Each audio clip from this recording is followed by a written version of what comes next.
I'm Maya Schneider, and you're watching a special edition of Truckee Talks. On January 23rd, Truckee Fire Department responded to a 911 call from a business on Donner Pass Road reporting a propane leak. Well, you've seen the outcome of that report, and that outcome has been the closure of Donner Pass Road and the off-and-on closure of some of the businesses there, while different agencies try to take care of this leak. With me on today's show is Chief Mike Terwilliger of the Truckee Fire District. Chief, thank you. My pleasure. Yeah, it's nice to have you here. I imagine we may be doing this a few more times as more updates come in. I hope not. Well, I'm glad to. Let's go back let's start with some of the safety issues, Twig. I want to get some of these out of the way right away. Is there a danger of explosion? Well, and that's a good question, and everybody asks us that, Maya, yeah, there is, and that's the reason we're there.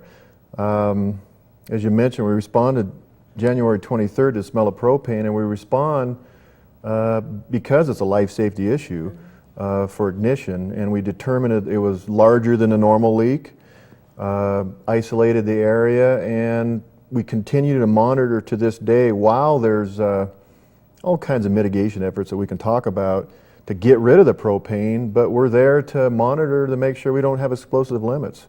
That's our primary concern, is to not have an ignition. So there is still a danger of that. Well, and I want to be careful how we say that. The reason we're there and the reason we're monitoring is to minimize that. And we think we have it in control. And when we leave is when we know we don't have a threat anymore. But I'm not going to mince words. It's propane. It's not where it's supposed to be. And we're there to ensure that we can extract it safely and protect life and property. Let's talk a little bit about what the task is in front of you. How much propane is estimated to have leaked? Well, it took a while to reconcile the records with AmeriGas, the company that had the loss.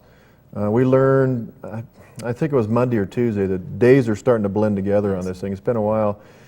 Initially, it was 3,600 gallons, and they reconciled the records, and back till March of 2002, it's in the neighborhood of 22,000 gallons of propane that has been lost in the soil. I can't go into details as to how that happened. That's an AmeriGas issue. But it's a perfect mix of a propane leak underground and the geology present in that area. That's an old stream bed, if the old timers remember. Donner Creek wandered through all this country here. A lot of cobble, a lot of underground streams, a lot of utility ditches, and the propane follows a path of least resistance, and that's what it's doing.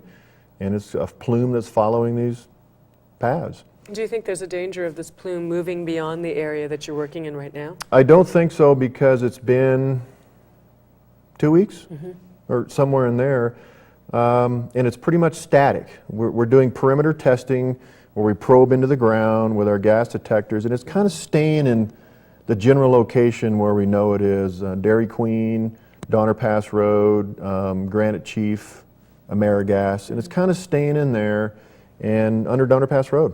Now, as we tape this, it's Wednesday, the 5th of February. Which businesses remain closed? The two businesses, and both Herb and Mark, the owners of Granite Chief and Dairy Queen, have been closed pretty much from the beginning. Fortunately for Granite Chief, they have another another facility in Squaw Valley, so they're getting all their inventory there, and so far so good. Dairy Queen's been shut down from the beginning, and we're very concerned about it, but the plume is traveling right under Dairy Queen, and we have some very high mixtures underground under it. And Mark, who owns the business, is, bless his heart, he's been really good. But and then it's affected the middle school, which we can talk about too. Yeah, well, that was my next question. Why was the school closed? Well, we measure the gas with our gas detectors, and the plume appeared to go under Dairy Queen and around the DMV complex and follow the creek behind the modulars at the middle school. And we started detecting limits that for us are not good. They're not explosive, but they're working towards that in and around the modulars. We evacuated the children, and that's hard to do. 600, 700 kids is if you get them out at 11 o'clock in the morning, you got to get the parents, you got to shelter them. The limits weren't dropping, so a decision with the school district to close the middle school for the week. And that's where we're at now. Now, A lot of the parents are wondering. I talked to Mike Finney today, and he's working with the district office. We're going to make the decision Friday, this coming Friday, the 7th? Yes. This would be. At 9 o'clock is what we're going to do next week. For the middle school. For the middle school. Well, let's get that graphic up on the screen. We have a graphic for contact information for the school district offices. If you're a parent and you have a child in the middle school, you'll want to contact the school district office after 9 a.m. on Friday, after this meeting is held and a decision's been made. I'd probably give Don and Mike till 10 o'clock. All right, so don't call first thing in the morning, but this Friday at some point, the school district will be making a decision with the fire department on the status of the middle school for next week.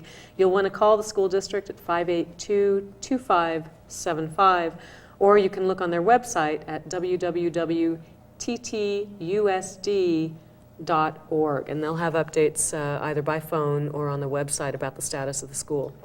So the school remains closed. Those kids have been going to school at the high school? Yeah, and obviously Mike and Don could talk more to that, but they adjusted the schedule. The high school kids are getting out around noon, and the middle school kids are showing up there and going till 4.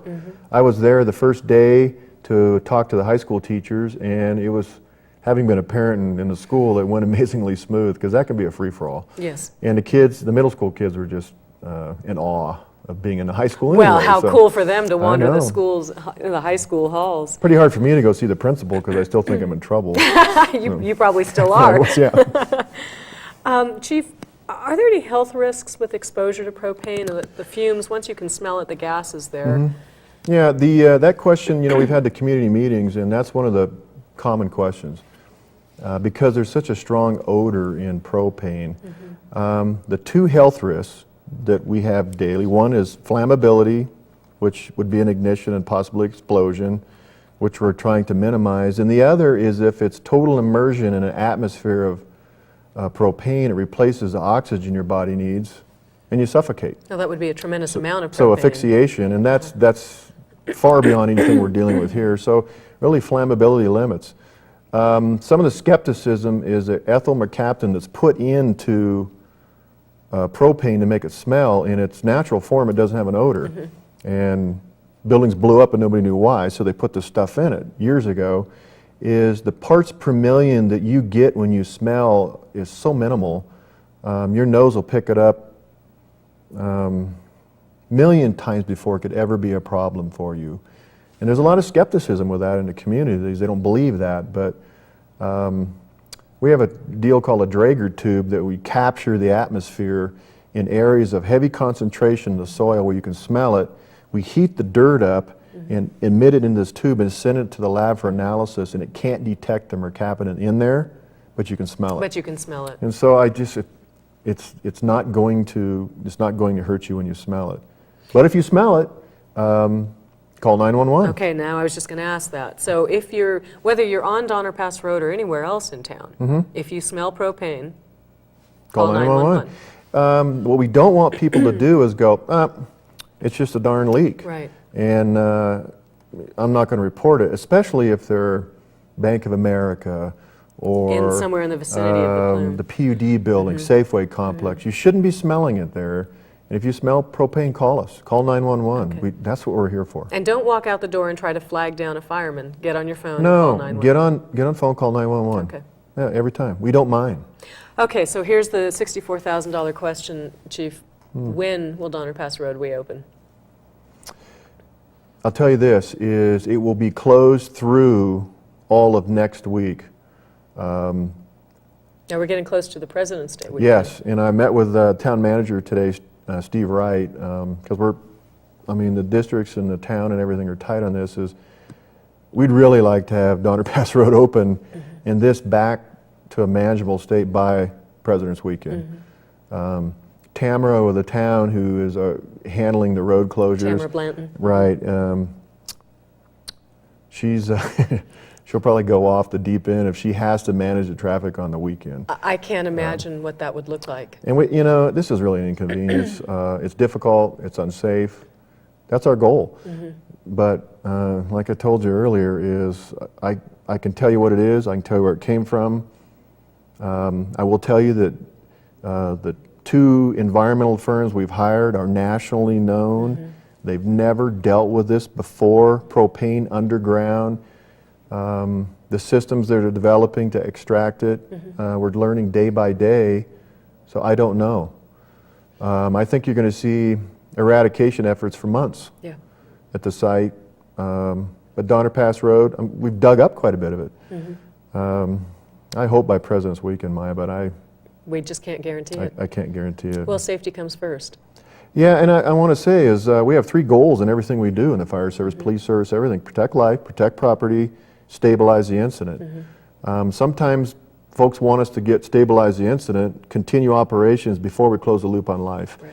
And we can't. We're going to ensure that life is not threatened and then property is not threatened before we do the continuance of operations. Well, this town has seen a fatal propane explosion. And many of them. Yeah, that's right. And certainly we forget about the residences that blew up in the early 90s. Yeah, there seemed to be a rash during one winter of propane heavy explosions. Snow. Yeah. Right. So it's we don't take it lightly at all. Okay. I mean, one of the other questions that comes up is if Dairy Queen is closed and you think it's unsafe, why is DMV open? Okay. What if it blows up? And one of the questions or issues I wanted to discuss was that the propane is underground and we're getting detectable levels 12 to 18 inches into the ground, poke holes in there. It only surfaces occasionally. The reason Dairy Queen's closed is because it's saturation around it. We've eliminated ignitions. We don't believe it will ignite anything. We've fenced it and we put an aeration system in there.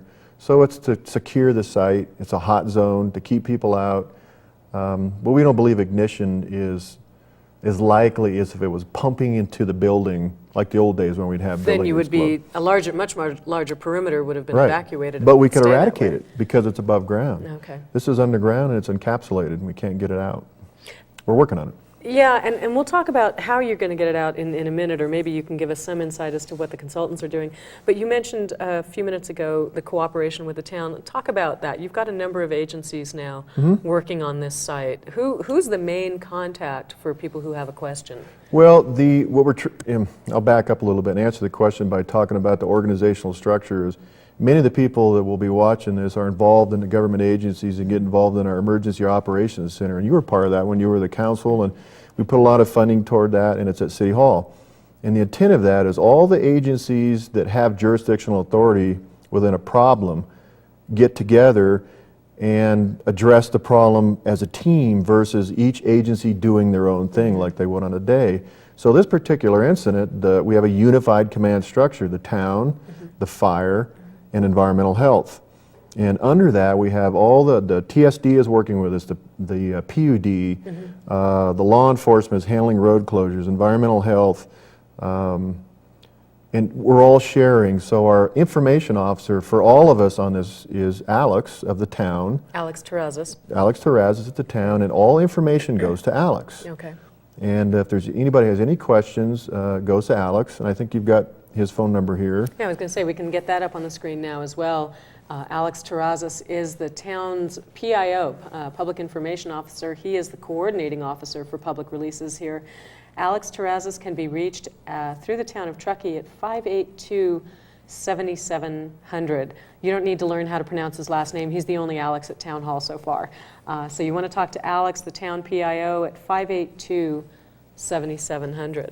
How's that been? How are the coordinated efforts been That works working? fantastic. We've worked very hard, and as I mentioned, you were part of that process. And from when the town incorporated, we've all, this isn't patting everybody on the back type thing. This is fabulous, and we're all working together. The fire department is getting the organizational structure with the police department, and bringing all the folks together. It's the incident command system, and you have to be in the business and know what I'm saying, and I don't want to bore everybody with that. But I've worked, this is 31 years I've been doing this. I've worked all over California, and I'm telling you, this is the best interagency relationship situation I've been in. And the storms before Christmas, just fabulous. We work together. The police department's just fabulous. Good coordinated effort. Right in the middle of it. Right. The road department, the fire department, the TSD, the PUD, everybody is, environmental health, we're all right there. And this is districts, cities, and counties working together. And there have been a number of public meetings. Now, a lot of folks may not have been aware of this, but a number of meetings have been held at the PUD offices on Donner Pass Road for the businesses and residents around Donner Pass Road. Well, and I'll tip my hat to Dan Boone, the chief, as he suggests that we have community meetings, and it's part of the community policing thing, I think, because he's been right there with us. And we had a community forum a few days ago, and I'm sorry, I'm lost track of time. Yeah, today's Wednesday. It's been at least a week or so, and it was for the affected merchants. We passed out flyers, police officers did. They came, told them what was going on. Why is there firefighters coming in your business with these whiz-bang gas machines? Try to explain everything. We had a lot of people. I bet we had 100 people there. We did it 2 days later again at the PUD because it's centrally located right there. Had another good turnout, and then we did it day before yesterday again. Just informational, and there's a meeting at 11 o'clock Friday Friday the 7th. at the PUD, and it's for the community. That's anybody that wants to know what's going on. We have the H2O and Broadbent, our environmental agencies there, our professionals that are doing this will answer any questions. Everybody's there, all the experts are there.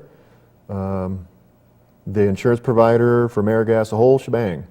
And I encourage people to come because that's where they're going to get the straight scoop. And they can, if they don't want to ask the question in the meeting, we stay afterwards and they can ask us face to face. Okay, so again, that's Friday, the 7th of February at 11 a.m. at the Truckee Donner Public Utility District's boardroom. They're located on Donner Pass Road, just up from Meadow Way, 11 a.m. Friday the 7th. This meeting is open to the public. If you have more questions about this event, you'll want to show up to that meeting if you can. We should also Chief, while we have this information, a number of people may be curious about claims and legal action. We're not going to be addressing that on today's show, but we do want to provide information. If you are a business owner, you feel you have a claim, or a homeowner and you feel you have a claim on this, we have information on who to contact for that. We've got that up on your screen right now, and that's Kemper Insurance. That's AmeriGas's insurance company. Their agent, David Curtis. His telephone number, 800-441-3289. You will need the claim number, although they're probably pretty familiar with this event by now. 231-LN-169622. And again, this information is available if you do show up at the public meeting on Friday the 7th. That information will be there. The adjuster's there. And the adjuster will be there. David will be there. Great, so we'll have some discussion about that. Let's get back to the plume itself and talk about what that is. We know LP, when you get it in the can and bring it to plug into your gas or your barbecue at home, is in a different state. You get it in liquid, it's compressed, it evaporates as gas. When it's in the vessel, it's liquid petroleum gas. When it's kept under pressure to keep it as liquid. In this case, it came out of the tank into the ground into a pipe going to another location, and the pipe broke and it leaked into the ground, and once it was out of that vessel, it became vapor. And as I mentioned earlier, the geology is perfect for that vapor to flow like water and follow its natural course. What makes this unusual is most cases it will rise because of the pressure of the groundwater and the soil and manifest itself, and we'll get a call, shut off the tank, and it's over. This one's so unique that for literally months it leaked underground undetected. Now we understand it's been leaking since March. Well, the records of AmeriGas so far show losses from March. So that's kind of the barometer we're using. It could have been going on longer, could have been shorter. But the fact is they can't account for 22,000 gallons, and there's a leak in the pipe, and there's a lot of propane in the ground, so that stands to reason. There's your math. That's the math. Yeah. There's a lot of propane in the ground. Yeah. But it's vapor now. Now, how is that vapor extracted from the ground? Well, and I'm not the engineer that's doing this, Broadbent, who works on plumes. In fact, they're working with the town right now on some of the old plumes that we have from the fuel tanks in this community. So this is their business. And it's PVC pipe. It's an upside down T with a T buried into the ground to the level we feel the propane's at, the little strata that it's sitting at.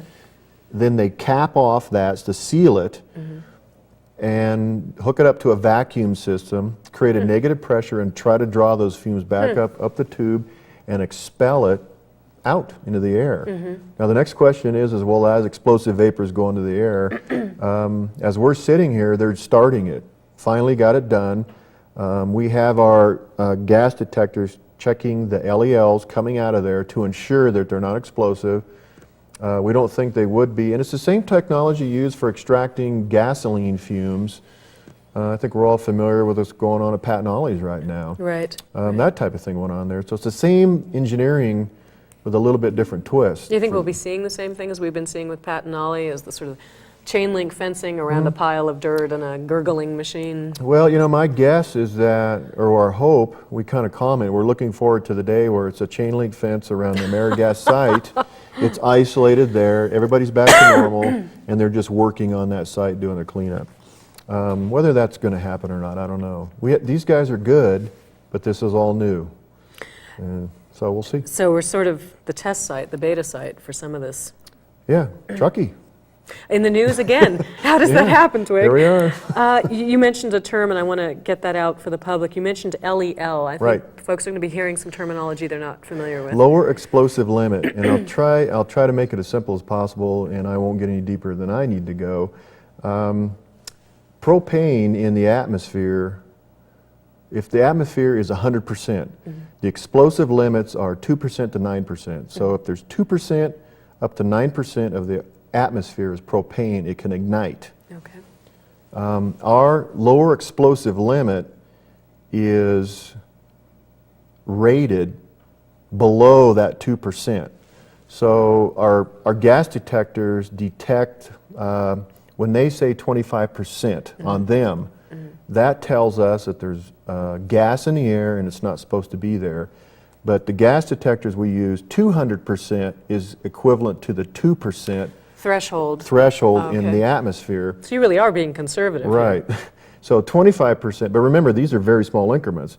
So we're giving ourselves 175% area before it's explosive. Okay. So if our CGIs, they're called, gas detectors, say 200% in a building like this right here, we have an explosive atmosphere. But if we walk in here when you smell gas and it's 25%, we say get out, let's find a source, because it's not supposed to be there and it could be increasing. So when we're measuring the holes and we say we have 60%, 80%, we're still way below what would be volatile. We're just exercising on the side of caution. No, that's reassuring. Yeah. So it's some of the questions were is if you're getting gas, why aren't we out? Well, it's not the volatile explosive limit, and it's not in the structure. It doesn't sound like it's and it's not within a contained building. It's under the structure.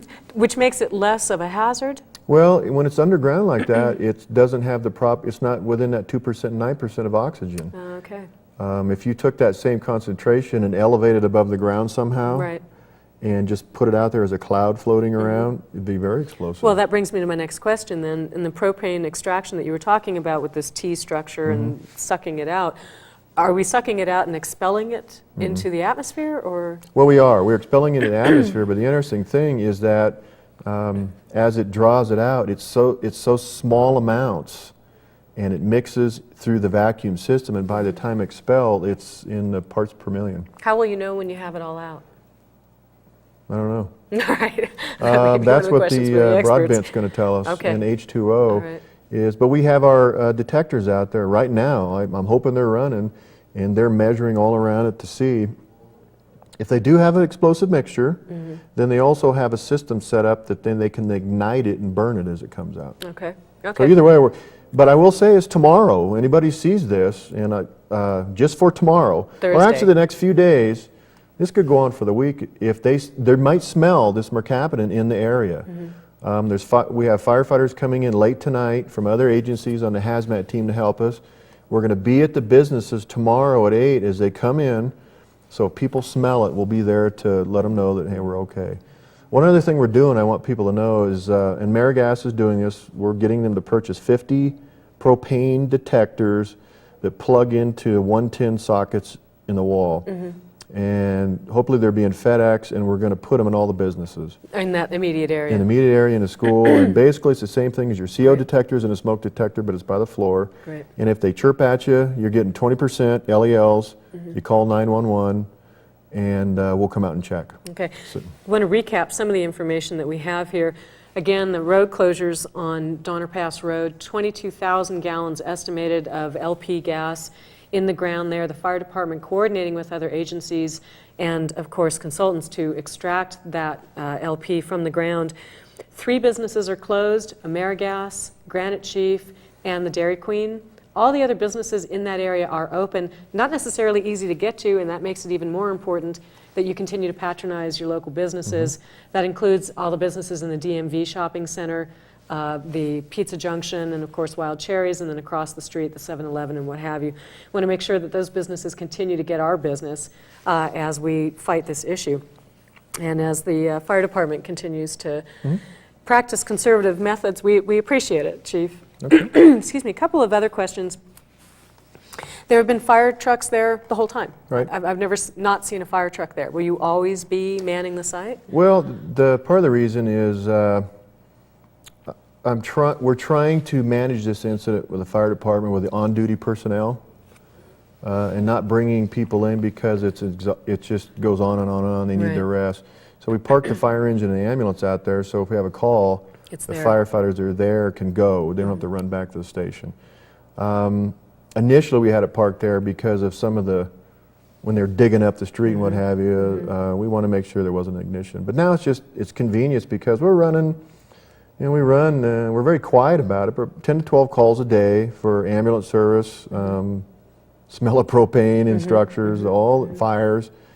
So we have our crew that responds, we have our hazmat team that stays on site, and we're trying to keep this reasonable.